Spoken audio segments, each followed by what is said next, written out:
Hello and welcome back to the podcast, We Are Selling.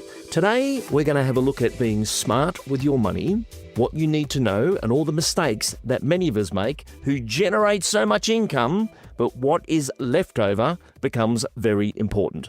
No matter if you're a salesperson, property management, principal, we have a top-line accountant with us today with an amazing story. Please welcome to the program, Mai Harris. Mai, welcome aboard. Thank you, Lee. Thank you for having me. Mai, you have an amazing story, and I'm going to get you to share that with us because you came over here from Thailand when you were 13. You spoke no English whatsoever and was thrown into an Australian school in Morisset. That's right. Take us into that time. Yeah, it was a very challenging time because I came to Australia when I was 13. And after the first week of being here, not knowing very much English at all, I was thrown into Morisset High School. So that was such an experience. So you sink or swim at that point. Absolutely amazing. And let's go deeper into that. How did you become an accountant? I always have the love for numbers. So I try to figure out what I can do in life to better myself, because I look around and I have a look at where my mum lives, and I feel that I want to be financial independent in my own life. So I had a look at the jobs ads back then from the newspapers, and I can actually see that there are lots of jobs for accountants, pages upon pages. So I said to my mum, you know what, I think that's what I wanted to do. I wanted to be financial independent, and I want to become an accountant. Absolutely amazing. So off to Sydney you go. You're very young. You get a job as a trainee accountant. You were studying at night while still travelling back and forth. And today you've got your own accountancy firm. That's right. We're a team of 12 and all of our staff are well trained. I'm very lucky. I have 3 very qualified managers, chartered accountants with lots of experience. So my team is everything to me. They really support me and support the business. Well, congratulations, and thanks for sharing the background, because people come on the program and we're about to give financial tips and things that you need to do in the technique and what you need to know, but that background levels it all up to the journey ahead. So Mai, I've got a job for you today. We've got all different types of people listening to us, and you look after all different types of small businesses, public speakers, events companies. You have this incredible gift of bringing that all together and giving the financials. Let's take a real estate commission-only agent. What are some of the go-wrongs that people do with their financial structures when it comes to they might be earning it, but what do they need to do to set themselves up to best retain it? For those who actually are subcontractors, usually on a commission-only arrangement with the real estate, we actually, from my professional opinion, you should form a company so that you can have flexibility in either you want to pay yourself wages or you'll pay tax in the company and pay yourself dividends in the future. But it depends on the arrangements that you have with the real estate, its business itself. Because a lot of the time I get that question from the real estate agent, whether or not I should get out of being PAYG employee, or should I start my own company or trade as sole traders? And often it depends on the arrangements with the licensee. Because if you actually very well have self-disciplined, maybe having your own trading structures might suit you better, because you have flexibilities in terms of claiming tax deductions and choosing where you want to operate from, and also making the most out of having your own business. However, if you are struggling to manage the cash flow, for example, paying for your own tax, paying for your own super, and then paying, your business expenses, like business expenses, you should really just maybe stick with being PAYG. The reason being, they will pay PAYG withholding, which is tax on wages for you. You'll get super. You also don't have to worry about the overheads. So really, administration is really about business maturity, isn't it? I'm going to run this. Yes, there's so many advantages by being a company structure versus a sole trader. Yeah. But you as a person have got to be the person who's prepared to do that. And depending on your goal, your dream. So for a lot of our listeners right now, they're coming into this structured time of, okay, I've done really good. I'm going to put on some extra people. And this is where I think the game really changes, because who's employing those people becomes the next question. What's the advantage of that? What are some of the go-wrongs that you see of that? The go-wrongs that I see when people actually making a decision to become their own boss, trading under the sole trader arrangement or the company's arrangements, is when they haven't allowed a certain amount of their income for taxes. A lot of the time they can see the money coming in. They didn't realize that they actually have to put away a certain portion of it for GST, for the, income tax, and also for other business expenses. And that depends on the size of your business as well. So if you have employees, it takes someone to really be self-disciplined, because you need to understand that you have employees' obligations, like paying for their super. That's the main thing. That's a big thing. And also have enough money to pay for their taxes as well. Mai, that was so well explained. And for some of our agents thinking, I'll be a company, don't forget that when you are employed and you are getting commission, you do get the benefit of the super. Just explain that to us. Yes. Generally, when you actually get paid commission, you get 12% super on top. That's the responsibility of the employer to do that for you. However, when you negotiate your commissions and you not the employee anymore, you become perhaps a subcontractor, or you operate under the real estate, under companies, or a sole trader arrangement, you may not think of that. And you might just miss out on that 12% super on top of your commission. So that's something that a lot of people need to think about. Yeah, you're shortchanging yourself there. And depending on your goals, your vision, your dream, and as you said, the arrangement with your employer, contractor, whoever the group you're working with. And Mai, we've seen this happen as an explosion across the country of a lot of agents now going out on them by themselves, under a brand, but working from home, and they've got a book of business and off they go. Some do really well. A lot feel very lonely. Rocking up to an office with 12 people is a good feeling versus working in isolation all the time.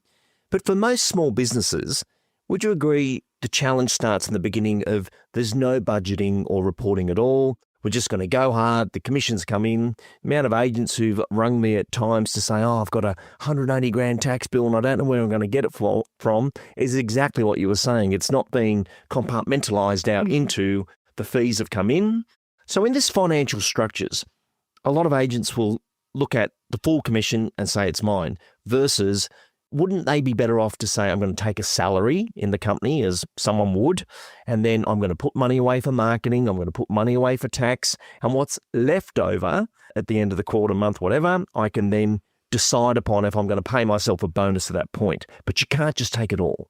That's right. No, I totally support that. So for agents who are thinking of getting out there on your own, my recommendation is to just put some time away to think about, how much money you need to make to pay for the essentials, pay for yourself.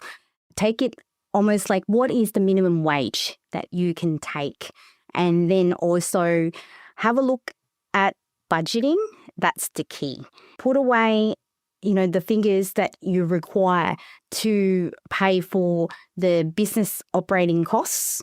And then you can have a look at, okay, what are my potential net profit after, paying myself, paying for the business operating costs, and then don't go out and spend that money. You need to understand that you need to put a portion of that, and generally it's 25%, towards income tax if you're making money. And also, put some money away for rainy day. So you should have reserves that you build up every month. And that way you are not staring at cash deficit at the end of every BAS, for example. So you should always have some reserves if you can. What an interesting way of looking at it. Unfortunately, and everyone's going to agree, listening to me on this point right now, that the Australian real estate industry looks at one number, the gross commission income. And I wrote 1.5 million in fees. I wrote 500,000 in fees. None of that matters if there was nothing left over. And there's people out there going so hard, and I see them thinking, wow, you've got 30, 40 vendors, you're working 7 days a week, but you earned more money when you were by yourself because there was more left over. Do you see a lot of that in all small business? Absolutely. So a lot of businesses actually look at their turnover and not their leftovers. It is highly recommended to review your profitability position, to me, on a monthly basis with your accountant, to make sure that you understand your fixed costs and your variable costs, and also work out what is your gross margin, because that will drive how much you actually earn. What's the leftover at the end? You need to review the spending compared to the amount of money you bring in. So gross margin is something that you need to understand as a business owner. Explain gross margins. Okay. So gross margin is your turnover, your sales, which is your commission in this case, and then your COG, which is cost of goods sold. What is cost of goods sold? Cost of goods sold are the expenses that's associated with you producing that sales. So that could be, your advertising costs, your marketing, if it's actually directly associated with how much you earn. So, and maybe your referral fees. So if an agent's looking at a house, going on the market, the owner didn't want to do all the advertising, and the agents quite often say, look, we're going to put in for a couple of ads, we're going to pay for this, we're going to pay for that handyman to go over. That's all associated to the cost of goods sold, because it's directly it's directly related to producing that income. So that's usually what is the cost of goods sold. So to make it simpler, like for a cafe, for example, so the cafe sells food. So the turnover, the costs of, the income from selling the food, and then the cost of goods sold is actually the cost of groceries, and the cost of packaging for takeaway, and the cost of cleaning, for example, because you must do that. So it's got to be directly associated with your income. And I haven't mentioned it on the program at the moment, but you're our accountancy firm that looks after the wonderful Lee Woodward Training. That was a big transition from us from academy to becoming Lee Woodward Training. You came highly recommended, and it's been wonderful. But one thing that you've really helped me with, and I want to bring this into the audio of context, is planning. That structure of what we're trying to achieve, how does that work?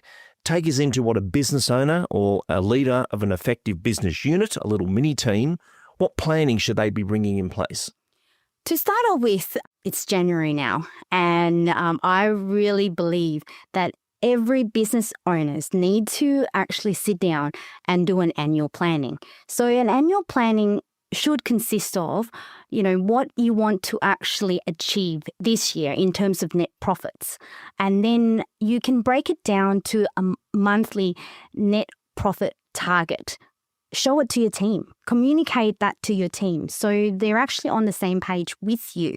But then you need to go through your annual budgeting and then make sure that all the numbers will work. How much turnover you require, at what gross profit margin, and in order to cover all your operating costs, and then your net profit will be what you project it to be for that year. But the most important thing is don't look at what I need to earn on a monthly basis. It's start off with an annual target projection first. Look forward to the 12 months and then break it down, because it's always the goals, the ultimate goals first, and then the next step is to break it down to smaller chunks, so monthly, and then review it and know your numbers. Do you know, we used to run a plasma at Academy, and because all the orders were through a web shop, no one turns up and pays cash for something, so everything was digital. And the web shop was connected to the database, and it would refresh every 15 minutes, and it would show us the sales of the day. And very funny story, and I hope this young lady who's grown up is listening to this right now. Our wonderful receptionist said, "Oh, Lee, you must be ecstatic. We've done $6,000 and it's not even 1 o'clock." And I said, "Hey, Shannon, let me know when it hits 9, because that's what it costs a day for us all to be here. and if it gets above 9, we're okay. If it's below 9, it's not a good day." But understanding the break even of the day, everyone would watch the plasma all the time, and it make you think, what can we do? Now, that was daily. For accountability, it was great. But unfortunately, a lot of people look at the business owner and think, you're just earning a fortune, because they look at that total gross income, but what's left over and the cost of running a business for our business principals out there, it's higher than it's ever been.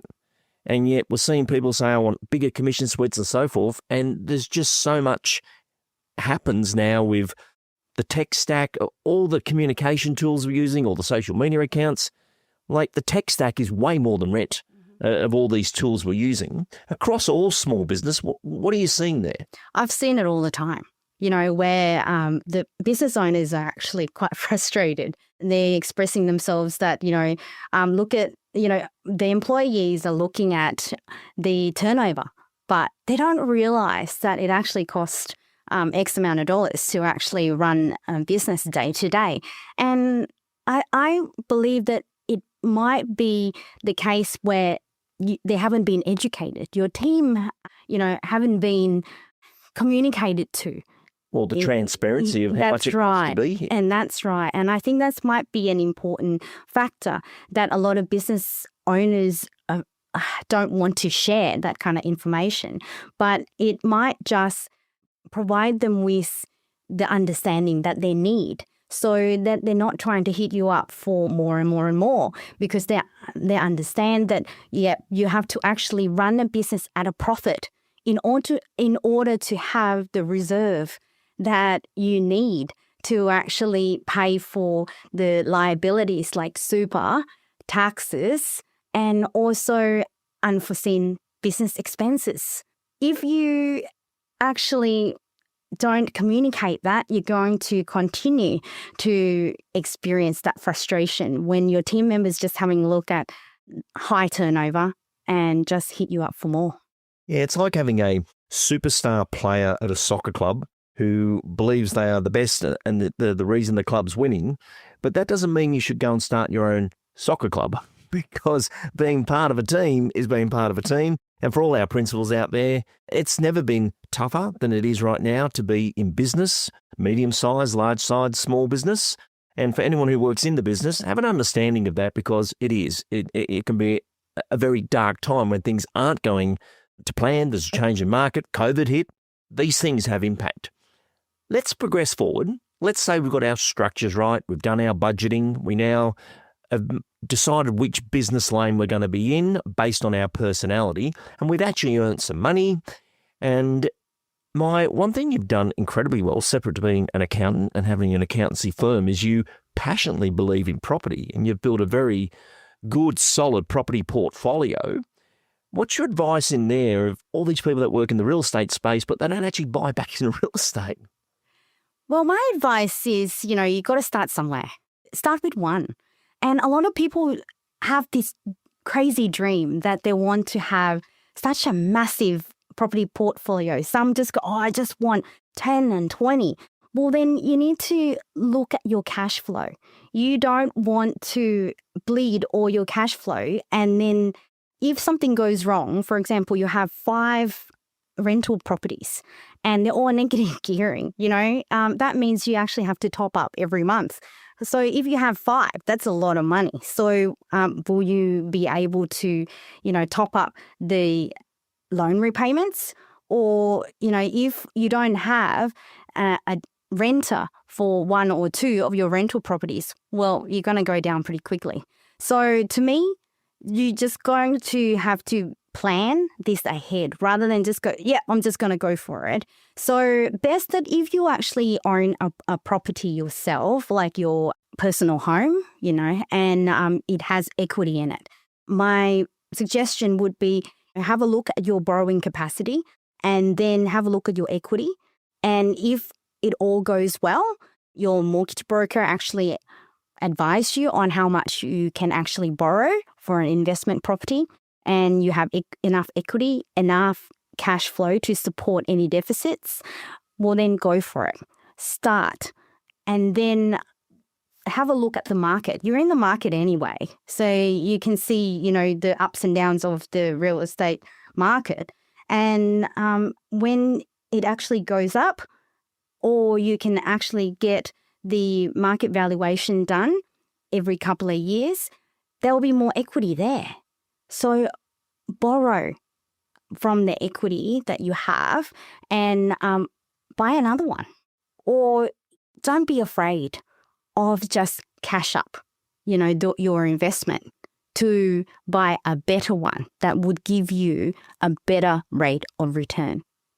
Isn't it interesting? It's like the circle of life. In the first part of this audio, we're speaking about budgeting, how much you need to live and so forth.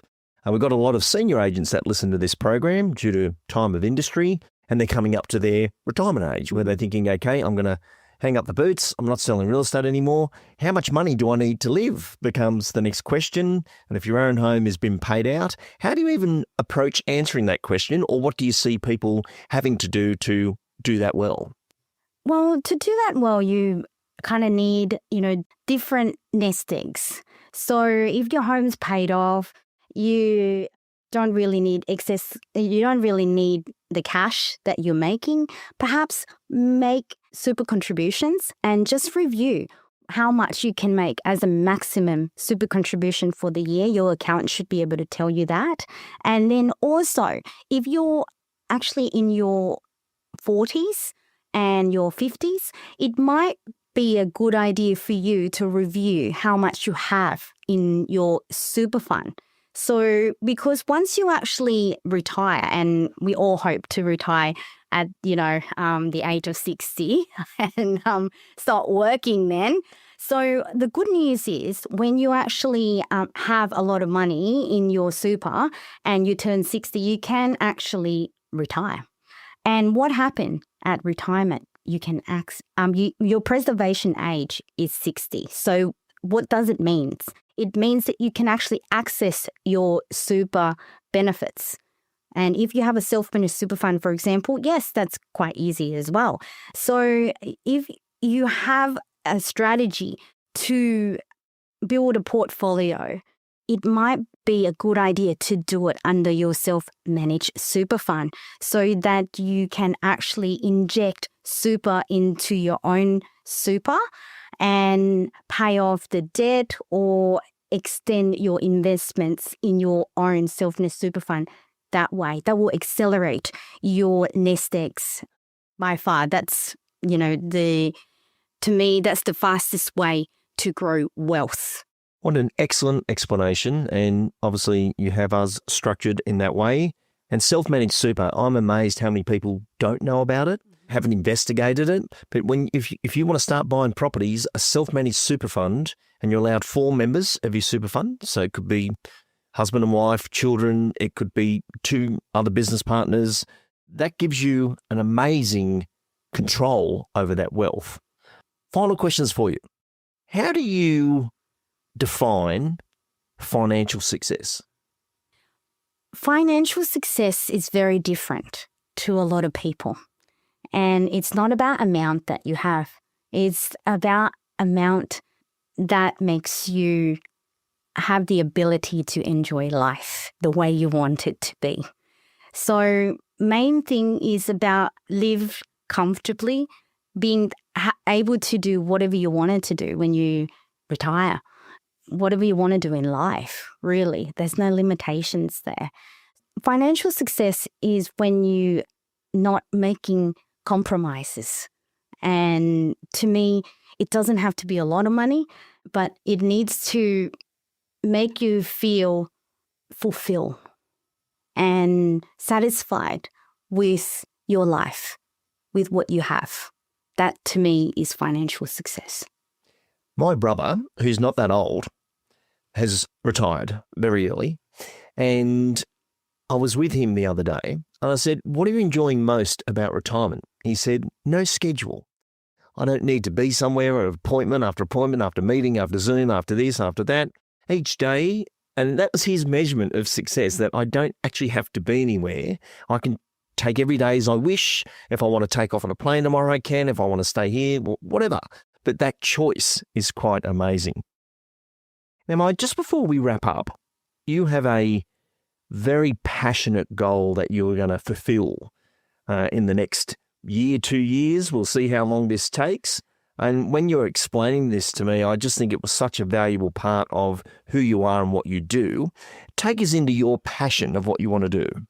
Well, my passion, I always thought this, like, why am I talking to so many people that in financial hardship? And how can I help the future generation to not be in this position? And why are we not teaching just, basic budgeting skills, our taxation systems, what they need to do when they actually got a job? They actually need to lodge their tax return.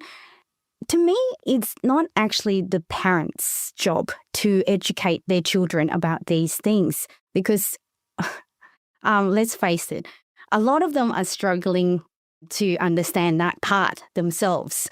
So it would be a game changer for education system to include this as a program for high school students. So my passion in the next 5 years is to start up a not-for-profit organization that goes to high schools, teaches high school students to do budgeting, simple budgeting, and understand how to, spend their money, how to save money, and also what are the basics understanding of, the taxation systems that we have today and what they need to do in order to arm themselves when they leave school and get themselves a job. So it's not such a minefield for them, and it's not a burden to society and also their family. Mai, that is such a brilliant and wonderful thing. And you have thousands of parents listening to this audio right now thinking, I wish someone to get through to my son, my daughter, the importance of this, because they don't care, they don't think about it. And I think we all left school and none of us knew anything. But if that was taught at school, that would be absolutely amazing. We'd have better business maturity in the future businesses that have been opening. And when they join the teams and work alongside other people, there's an understanding. Whereas right now there's a void of what the schools teach and then they're out in the real world. If you could fill that gap, that would be absolutely amazing. I want to thank you for appearing on We Are Selling for a very different topic this week. We've had many people request things about financials. Mai Harris, thank you for joining us. Thank you, Lee. Thank you for having me.